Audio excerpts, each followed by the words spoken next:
Selamünaleyküm abi. Selam kardeşim, hoş geldiniz. Hoş bulduk abi. Abi biz YouTube kanalından geliyoruz da bu yasaklarla ilgili birkaç sorumuz olacak. Tabii ki.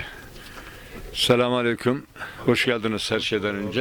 Eyvallah abi. Buyurun sorunuzu sorabilirsiniz. Abi şimdi biliyorsun bu pandemiden dolayı Evet. Sayın Cumhurbaşkanımız bir açıklama yaptı ve hafta sonlarında yasak olduğunu söyledi. Evet. Siz bu konuda ne söylemek istersiniz? İnsanlar... Şimdi Türkiye Cumhuriyeti Devletimiz her zaman için milletin, halkın yanındadır. Ondan şüphemiz yok, Allah'a şükürler olsun. Dünyada yani bu koronavirüs davası sadece Türkiye'de değil, dünyanın her tarafında. Ama şükürler olsun Rabbimize, devletimiz, Türkiye Cumhuriyeti Devleti önlemlerini çok erken aldığından dolayı vakalarımız azaldı. Ve şu anda vakalarımız tekrar yükseliyor. Bunun için devletimizin önlem alması lazım. Bu önlem senin için, benim için, çocuklarımız için, eşimiz için, tüm vatanımız için, tüm milletimiz için bu önlemler alınıyor. Yani bu önlemlerin alınması bence doğru bir şey. Ben de bir esnaf olarak cumartesi pazar iş yerleri kapanacak. Kapansın. Bir gün, iki gün, üç gün, bir hafta içinde insanlarımız en azından vaka sayılarımız inşallah aşağı düşer. Vefatlarımız inşallah sıfıra düşer. Bizler de feraha kavuşuruz. Bizim sektörümüz düğünle alakalı, mevlütle alakalı, nişanla alakalı. Ama biz bunların hiçbirini istemiyoruz. Vefat olmasın, vatandaşlarımız, Türkiye Cumhuriyeti Devletimiz ayakta kalsın, sıkıntı yok. 3 gün, bir hafta, 10 gün, bir ay kimse acından ölmemiş. Allah kimsenin başına vermesin. Buradan alınan önlemleri, yasakları destekliyorum. Bir Türk vatandaşı olarak devletimin aldığı her karara saygı duymak gerekir. Ve koronavirüs davasından vefat eden tüm merhumlarımıza rahmet diliyorum. Peygamber Efendimiz'e komşu olurlar inşallah. Allah rahmet eylesin diyoruz. İnşallah bu virüs davasından da yavaş yavaş kurtuluruz. Ve inşallah feraha kavuşuruz, eski günlerimize geliriz inşallah. Görüşlerini bizimle paylaştığın için abi teşekkür ediyorum. Ben teşekkür ediyorum. Size hayırlı işler diliyorum. Sağ olun. Önlemlerinizi de çok güzel almışsınız. Allah Evet. razı olsun. Allah'a emanet olun. Kendinize iyi bakın. teşekkür Rabbul ederim. Alemin bizi bu musibetlerden korusun ya Rabbul Alemin. Abi selamünaleyküm. Aleykümselam kardeşim. Hoş geldiniz. Abi bu hafta sonu Sayın Cumhurbaşkanımızın yayınlamış olduğu kararlar var. Bu dışarı çıkma yasağı ile ilgili, bir de gece saat 21'den sabah 5'e kadar. Hafta sonu da biliyorsunuz yasak var. Bunlarla ilgili vatandaşlarımıza soruyoruz. Sizin görüşleriniz nedir abi? Nasıl buluyorsunuz bu yasakları ve insanların bu duruma gelmesindeki devletimizin almış olduğu kararlar, insanların bu pasif davranması mı, başka bir konu mu? Şimdi bu konu çok önemli bir konu. Devlet olarak devlet her türlü gayreti elinden gelen şekilde yaptı. Yalnız biz vatandaş olarak bazı durumlara pek aldırış etmiyoruz. Bazen hiç umursamıyoruz ve bu pandemi dolayısıyla bayağı bir hastalık yoğunluğu söz konusu oldu. Ondan dolayı bu devletin yapmış olduğu her türlü yaptırım bizim için doğru olandır. Hafta sonunun kapalı olması belki biraz olsun, bir nebze de olsa bu hastalığı durdurma şansına sahip olur, azaltmaya yöneliktir. Gece çıkmaya işi de, dışarı çıkma olayı da gayet iyi bir durum. Ama bunun böyle devam ederse arkadaşlar ve insanlar duyarsız olursa bu işin önünü alma şansımız olmadığı gibi daha sert tedbirlerin geleceği kanaatindeyim. Yani bizim için en önemli faktör duyarlı olmak, maske, mesafe ve temizlik kurallarına uymak, devletin tanımlanmış olduğu durumları yerine göre değerlendirip bu pandemi illetinden kurtulmak için elimizden gelen her türlü gayreti sarf etmek zorundayız. Bundan başka türlü kurtulma şansımız yok. Millet olarak gayret edeceğiz, vatandaş olarak gayret edeceğiz ve bundan kurtulacağız inşallah. Peki abi şöyle bir şey sormak istiyorum size. Yani 15 gün tamamen dışarı çıkma yasağı mı olsaydı yoksa hafta sonları mı daha iyiydi? Ya şimdi tamamen dışarı çıkma yasağını düşündüğümüz zaman esas en doğru olan kararlardan biri bu olur. Ama bunun yanı sıra bunun artı ve eksili yönleri var. Eksi yönleri şöyle, yani bu geçim derdi farklı bir olay. Günlük kazanıp yiyen insanlar fazla. O açıdan yani bunu öyle düşünürsek pek olmaz. Artı iş sahibi insanların yapmış olduğu işleri, gitmesi gereken yerler, yapması gereken işleri takip edebilmesi açısından illaki bir boşluk olmalı yani gayret için. Yalnız tabii bunu yaparken de devletimizin koyduğu kurallara uymak mecburiyetinde olarak devam edeceğiz. Ama en kesin çözüm uzun süreli deyince genelde 14 gün diyorlar, 15 günlük bir kapatma belki bu işin önünü alır ama bunun da aksi yanları da söz konusu olur. Yani vatandaşın zarar göreceği taraflar da vardır burada. Onun için Biliyorsunuz ki ekonomiyi tamamen kapatmak insanları hayli zora sokar diyor. tabii zora sokar çünkü ekonomi devletin gelir kaynaklarının en başında gelen faktörleri. Bunları tamamen durdurmak hem devletin gelirleri açısından sıkıntılı hem vatandaşın geçim açısından sıkıntılı olur.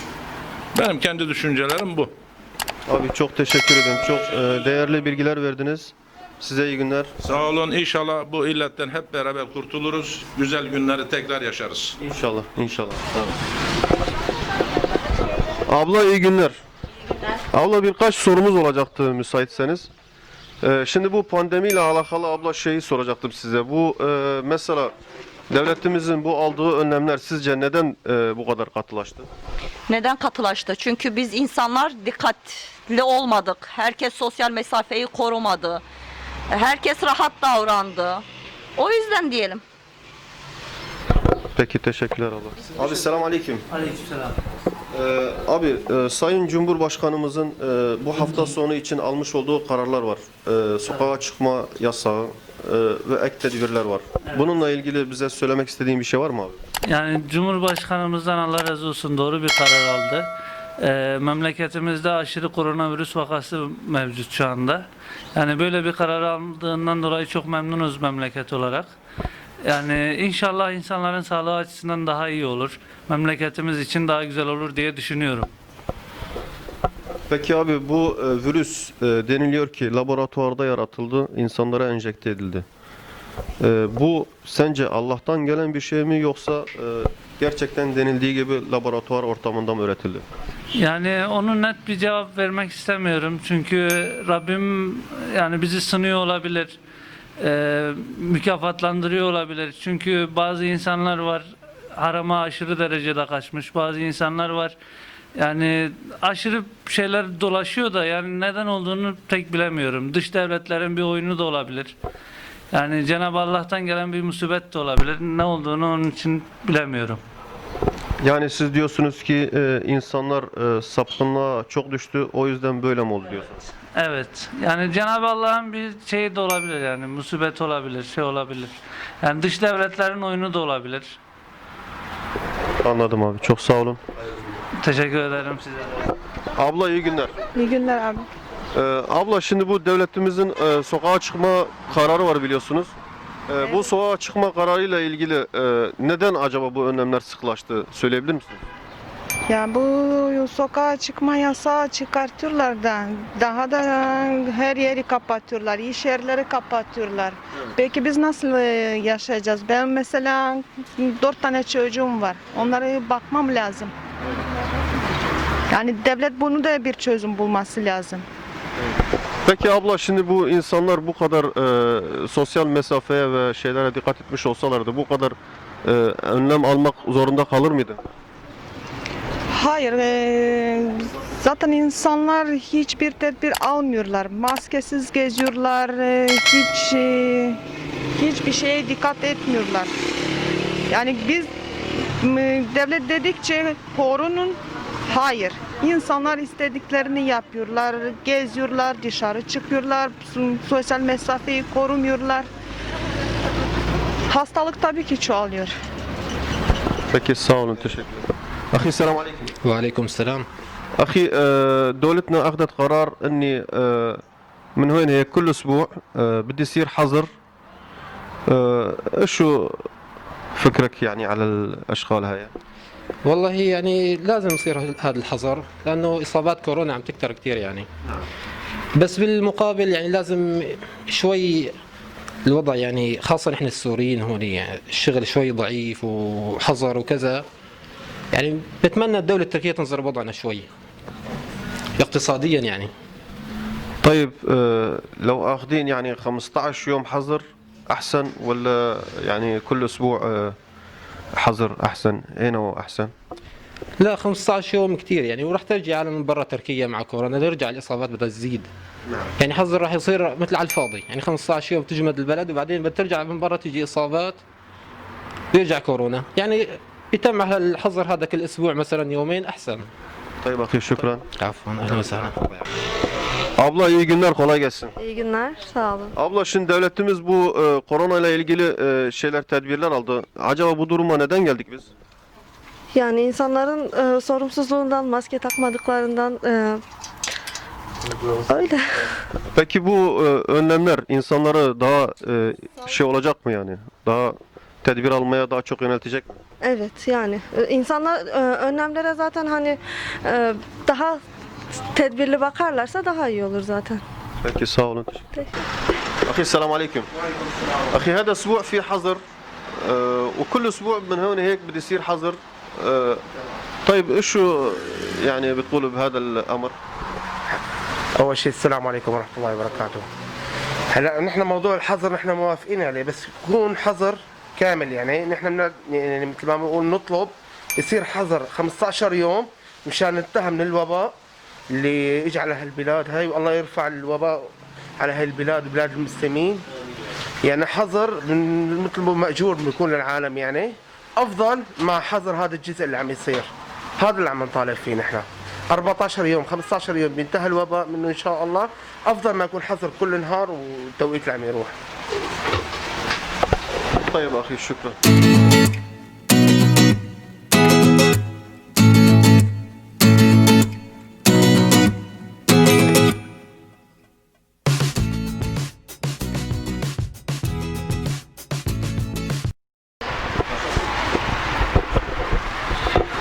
Abi selamun aleyküm.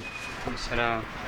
Abi şimdi bu devletimizin hafta sonu aldığı yasaklarla ilgili devletimiz neden acaba bu yasakları katılaştırdı? Bize birkaç kelime söyleyebilir misiniz? Ya bence abi bu salgından dolayı olan bir şey. Çünkü gittikçe artıyor. Ben yani mantıklı buluyorum. Çünkü yani olması gereken şeyleri yapıyor. Zaten devlet insanların yani kendi halkımızın iyiliğini istiyor. Sağ olun. Selamun aleyküm abi. Kolay gelsin. Aleykümselam, sağ olun, buyurun. Abi bu devletimizin almış olduğu kararlar sence neden bu kadar katılaştı? Öğrenebilir miyiz? Kararlar katılaştı mı? İlk önce onu sorgulamak lazım. Şu anda kararlar katılaşmamış, kararlar geç alınmış. Daha sıkı tedbirlerin alınması lazımdı. Şu anda topluma bakıyoruz, herkes tedirgin. Yani insanlar ne olacağını bilmiyor, kimlerin hastalığa yakalandığını bilmiyor. Verilen rakamlar gerçeği yansıtmıyor. Rakamlar binlerde başladı. 1000, 2000, 3000, 5000. Birdenbire şu anda bakıyoruz 30.000 olmuş. Herkes tedirgin. Yani sokağa çıkarken korkuyoruz. Bir alışverişimizi yapacağız yine korkuyoruz. Rakamları neden saklıyorlar? İlk önce bunu sorgulamak lazım. Ve alınan kararlar katı değil şu anda, yetersiz. Daha da artması lazım kararların. 14 gün birdenbire sokağa çıkma yasağı ilan edin. %80, %90 düşecektir bu. Şu an çarşıya indiğiniz zaman bankanın önüne, postanenin önüne gidin bir bakın. 300-400 kişi arada bir 20 santim bir sosyal mesafe var. Sosyal mesafe 20 santim mi? Gidin bakın insanların ihtiyaçları var. Pazara girin. Pazarda kol kola değiyorsunuz. Ve maske takmıyor insanlar. Ama şu anda pazar yasaklandı yani biliyor musunuz? Bugün pazar yok mu? Bugün pazar yok. Bilmiyorum ben daha öncekiler geçen hafta ben pazara gittim. Evimin yanında pazar vardı mesela. Bırakın pazarı, çarşıya bir inin bakayım. Postanenin, bankanın önüne bir inin bakayım. İnsanların ihtiyacı var. Bankaya girecek, işini görecek, mecbur yani. Bu hayatın vazgeçilmezi. Ne yapılabilir? Şube sayıları arttırılabilir. Arttırılmıyor. Sadece hafta sonu yasak koymakla bu işe bir çözüm bulamazsınız. Sadece geceleri sokağa çıkma yasağıyla bu işe çözüm üretemezsiniz. İnsanların esnaf dükkanını açmak zorunda. İnsanlar spor yapmak zorunda. Sosyal tesisleri kullanmak zorunda. Tamam, bunları kapattınız. Farklı alternatifleriniz yok. Avrupa örneğine bakıyor musunuz? Avrupa'da nasıl yapıyor insanlar? Herkes tedbirine uyuyor. Ve devlet, sosyal devlet olmanın gereğini yerine getiriyor. Esnaf dükkanını kapattığı için devlet tazminatını veriyor, işçisinin ödeneğini veriyor, sigortasını yatırıyor. Ama şu anda yani Fransa'ya bakacak olursan yani şu anda sokaklar karışmış duruma ek tedbirler aldığından dolayı. Ben yine de buna fazla pek inanmıyorum. Neden? Çünkü bizim haber kanallarımız yanlı yayın yapıyorlar. Ben bütün gün bu haber kanallarını hepsini geziyorum. Bakıyorum aynı şeyleri baştan sarıp söylüyorlar. Ben bunlara pek inanmıyorum. Bakın benim Almanya'da amcamın çocukları var. Fransa'da amcamın çocukları var. Bu haberlerde gördüklerimizi söylüyorum onlara, hiç katılmıyorlar. Hayır diyorlar, biz şu anda tedbirlerimize uyuyoruz. Yani tamam, ölüm oranları yüksektir de insanlar yine de tedbirlerine uyuyorlar. Ya hastalık var, tamam kabul ettik bunu kardeşim. Önüne geçemiyorsun. Devlet olarak sen, sosyal bir devlet olarak halkına nasıl bir yardım yapıyorsun? Bakın dün açıklama yapılıyor. Diyor ki aşıyı getireceğiz, ücretsiz olarak dağıtacağız. Hangi aşıyı getireceksin kardeşim? Hangi aşıyı getireceksin? Çin'in aşısını. Çin'in aşısı kaç faz geçmiş, kaç tane deneme yapılmış? Ücretsiz verilecek. 50 milyon doz aşı ücretsiz halka verilecek. Alman aşısını ücretli vereceksin. Niye Alman aşısı? Çünkü onlar denenmiş, daha güvenilirliği yüksek aşı olduğu için bunları ne yapacak? Parayla verecek. Şu an ben virüs taşıyor muyum, taşımıyor muyum? Hastaneye gidip test yaptıracağım. 250 lira benden para talep ediyor. Ve bir tane özel hastane 507 lira para talep etti. 507 lira bir test için. Ya gidin Avrupa'ya, insanlar gidip testini olabiliyor, yapabiliyor. Amcamın oğluyla görüşüyorum ben, akrabalarımla görüşüyorum Almanya'da. Biz şüphelendiğimiz zaman hastaneye başvuruyoruz. Gelip evden bizi alıyorlar. Bir filyasyon ekibi var. Gelip korumalı bir şekilde, tedbirli bir şekilde bizi alıp götürüp hastaneye tetkikimizi yapıyorlar. Varsa var, yoksa yok. Ona göre süreç ilerliyor. Eyvallah abi. Değerli görüşlerin için teşekkür ediyoruz. Ben teşekkür ederim. Bu tedbirler yetersiz. Sadece tedbirle de olmaz. Bakın insanlar ekonomik olarak bunalım içindeler. 5 yıl öncesinde bir çeyrek altın alıyorsun 150 lira. Şimdi ne kadar? 800 lira. Bir esnaf vergisini ödeyemiyor. Bir esnaf işçisinin ücretini ödeyemiyor. Bir esnaf sigortasını yatıramıyor. Bunlara çözüm bulması lazım. Dükkanı kapatmakla tedbir olmaz. Yani devlet yasakçı bir devlet zihniyetiyle hareket ederse kendi vatandaşını mağdur eder. Sadece yasaklarla olmaz. Gerçeği anlatacaksın, gerçeği söyleyeceksin. Bakın İtalya'da bugün açıklanan rakamlar, sabah haberlerde baktım, 750, son 24 saatte 700 küsür bir vefat sayısı vardı. Bizde kaç efendim? Dünkü rakam 190 gibi bir şeydi, yanlış hatırlamıyorsam.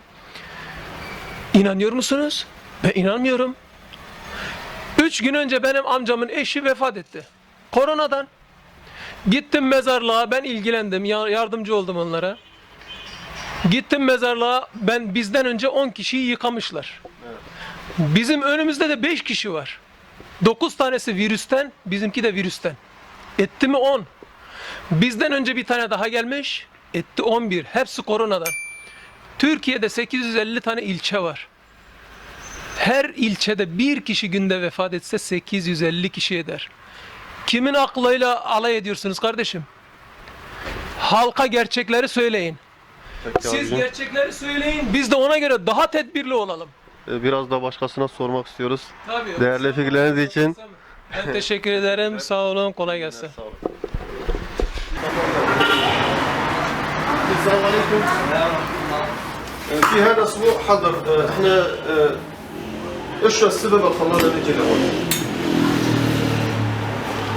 مين يعني؟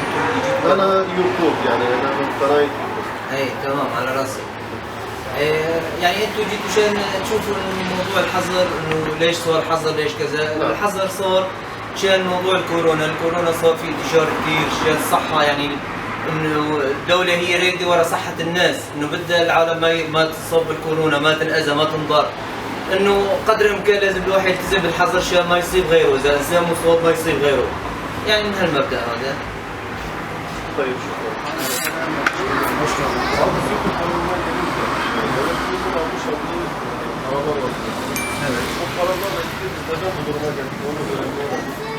Vallahi artık bu hastalık dünya çapında oldu.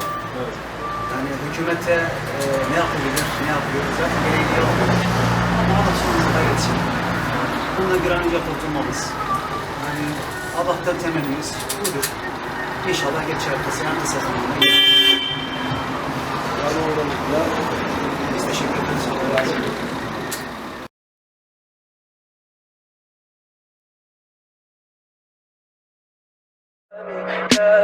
Tell me pretty lies, look me in the face. Tell me that you love me, even if it's fake.